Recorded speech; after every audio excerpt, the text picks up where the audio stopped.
So guys, niluluto na yung sinihaw guys.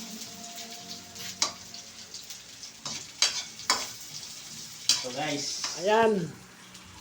tapos guys, siguro na yung manok guys. Ayan. Ayan mga lods. Okay. O ha. Ayun.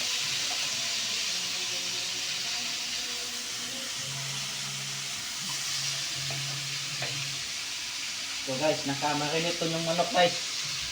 Para yung timpla niya pumasok sa laman. Anong luto yan? Adobo to guys, adobo.